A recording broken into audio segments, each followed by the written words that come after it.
Welcome everyone. This is our virtual tour to Cape Peron Natural Park. Fantastic. We visited quite a few points all through there, but we headed straight to Cape Peron. It's all nice. I've actually sped all this up and actually cut some of this out because it's like 40 odd kilometres long, I think, and generally it takes you an hour to an hour and a half depending on conditions to get to the very top. So I've sped the video up in total, and also deleted sections, so it's just like a raced up version.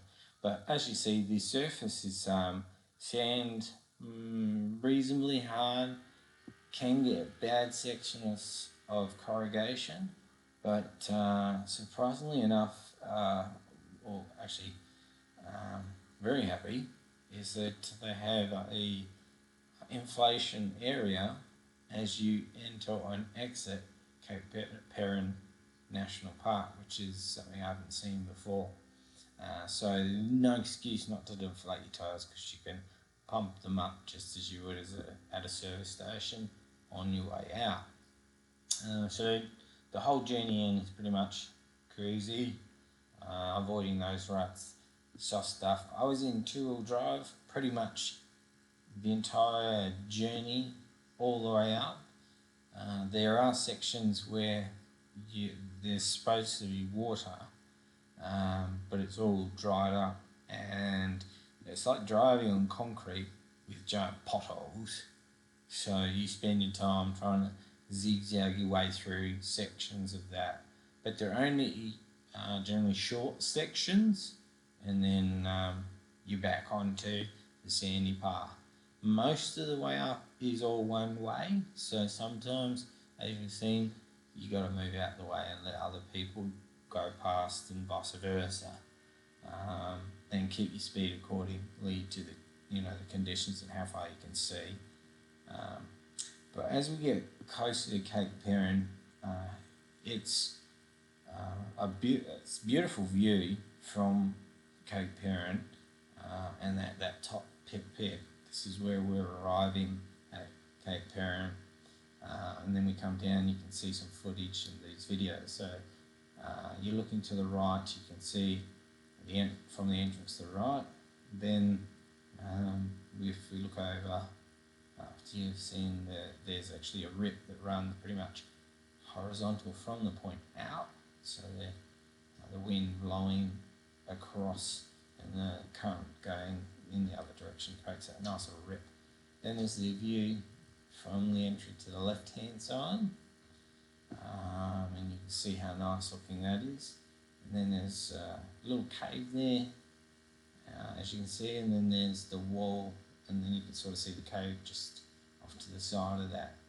Then this is a good view of the rip coming up, and there's actually a nice little area where you'd be able to fish, where there's a deep section, a deep trough between that and the reef. If you had a drone, this would be a fantastic place to fish. This sort of views as you look towards Skip Point, and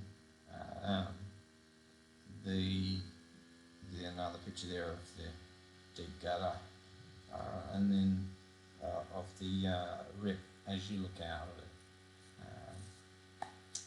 And that's pretty much it at that section. We start heading back on the road to Skipjack Point. It's essentially not that far. It's just around the corner, same conditions, with the road being the sandy but firm area. Skipjack Point's great for viewing. It's on a cliff though, so you can't get down, but they have a nice platform, so you can walk out and see the wide, marine life actually from the top. It's quite a long drop off. It's, I'd say, 100 to 150 metre cliff, so you can't get down there, but you can actually still see stuff. We saw the turtles, rays, sharks. You could even see some fish moving around down there, and the views were amazing. So I like the way they set it up. You've got a nice path going, leading you right in, and a few sections where you can get some really great pictures, and you can see some nice stuff there. So when we arrive, I've got a couple of pictures of the area, so you can have a virtual tour of what you'll see if you go to Skip Point, and you have a look around. So this is at the thing. So this is as you're walking along the pier, you look to the right, and you see some of the ocean, some of the bay, and some of that shallower, clearer coloured, and that beautiful water. You'll be able to see in a second is there. It's shallow, nice turquoisey, and then dark blue for the deeper water. Really nice. Then we come across to the Bay of Skip Point. So you're looking at to the right. Down there is where we see a lot of sharks and rays, and the turtles that came swimming past. There's also, I think there was, we tried to zoom in, it's a bit hard to see, but there was a picture of a ray down there. But anyway, we've already started on the road down to Bottle Bay. That's the next one. This one you can actually get to the beach from, like a lot of these you can't actually get down to the beach with your car. Bottle Bay you can, and also of note, you can't camp north of Bottle Bay. There's camping places south of Bottle Bay, and a couple of the other points like George's and South George's and Herald, Bight. They're all camping locations, but above that's not. Bottle Bay is great.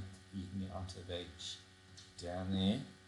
The sand there is really firm in comparison to even the track we're on. You barely need four-wheel drive, I'd say. Most of the time I was driving on, I was in two-wheel drive just because of the surface. Even though I did deflate my tyres, which would have helped, especially with the corrugation and so forth. But yeah, it's just not a hard beach to four-wheel drive on, as far as difficulties concerned and chances of getting bogged, etc. So if you want to go down there and you're not that experienced, you're not going to have any issues whatsoever. It's really good and easy to get in and out the whole section. There really is no soft stuff there whatsoever. So we're about to, in about 30 seconds or so, we should be right up at Bottle Bay, and then we'll enter onto the beach. It was actually fantastic. Unfortunately, the fantastic what's coming out of note here is to this side of that side where you've got Bottle Bay, George's and South George's. You're hitting on the eastern side of the island, and the easterly winds are incredibly strong. So fishing anywhere on that direction is pretty much, well, it's going to be very difficult to get your stuff out there. Anyway, so we get down there to Bottle Bay, you enter onto the beach, and this is where we go for a nice drive up all the way out towards the end of the area that we could drive along on the beach. It was really nice having a bit of a splash in the ocean as I went along there, coming up in a sec. But yeah, it's really firm sand, as you might be able to see as we're driving through it. It's just great, and the ocean is really nice colour, but yeah, that wind really chops it up. You wouldn't be able to throw anything out very far at all. Where are we? Sorry, I'm just checking where I am on whereabouts we are. But yeah, it's I would recommend if you're going and you're going to fish in this sort of area and you want to stay on that side, I would go Cape Peron and fish on the other side of the rocks into the troughs to get that deep section. Now, yeah, so you just cruising along the beach. It's honestly, it's just a nice beach to drive along. Really nice white sand. You can't really complain about the view. You can't complain about the nice ocean. But the cool thing is we get to see coming up. I noticed something out of the corner of my eye to the left in the ocean, and there's actually a couple of dolphins. So we do a little loop and come back, and when we come back, in about 30 seconds, you'll see a stop. And the reason we stopped is because I saw fins coming out of the water, and I wasn't sure what it was at first, because this area is prone to have obviously shark prey. But when we get out and have a look, you actually get to see the dolphins. Now, I tried to get the camera out here so you guys could view the dolphins, and if you look real carefully, you might be able to see some of them coming out of the surface. Their fins coming out if you really look towards, just a little bit towards the back. So I missed a bit earlier because they were driving bait fish towards the shore and then leaping up and grabbing them. It was amazing to watch them in the natural environment, working with, because there were a couple of them working together to get a feed. It was really great to see, and to see them in that natural state. I thought if I had a muley, I would have checked it out and stuff just to see it come in a bit closer, so get some footage of it. So let's just really just a bit of a virtual tour of that beach where we were parked, and then we start leaving Border Bay shortly, and then head out. The next spot we stop at, because there is Georges and South Georges, but essentially I've just left them out mostly to do with time, because it does, even this is incredibly long. I have to split this in 2 sections to make it so it's watchable. No one wants to listen to me for half an hour, but you don't see a lot more than you've already seen as far as the views go. It's really nice.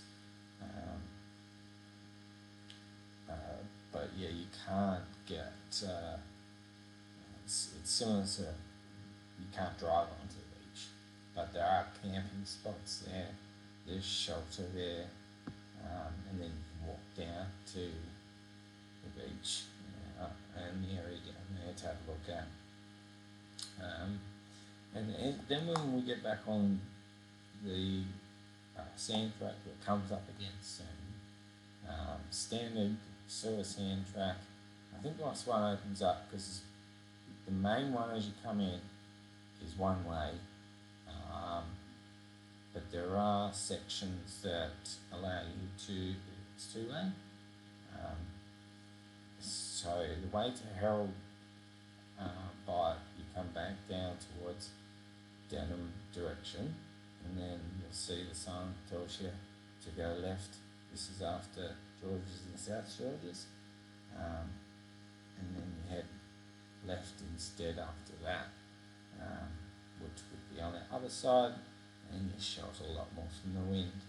I think we come up here now to one of the wide sections of the road, and it's that wide. I think going to be up to, you'll see a car pass very shortly. It just zips on past, you can see how wide it is, so no issue there.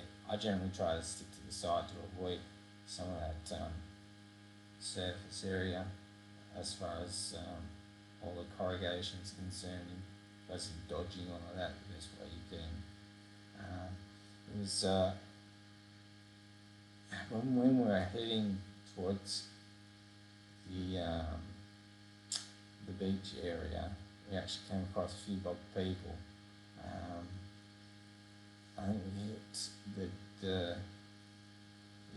well, one was stuck with a camper, and we ended up going around. We had another car stopped. I asked if he needed help, but he said he's all good and had assistance, and so we just all went around and kept going. But as you come into the entrance to Herald or Bight, the sand is actually really quite soft, really quite tuned out in comparison to most of the vision you've seen so far. And also the beach at Herald Bight is harder. That first section is quite boggy, and we actually pass another person that gets themselves bogged around that point as well. But once again, double checked, they said they were sweet, so they had themselves covered. So we got to see a few people get themselves bogged. But this, when we hit the beach,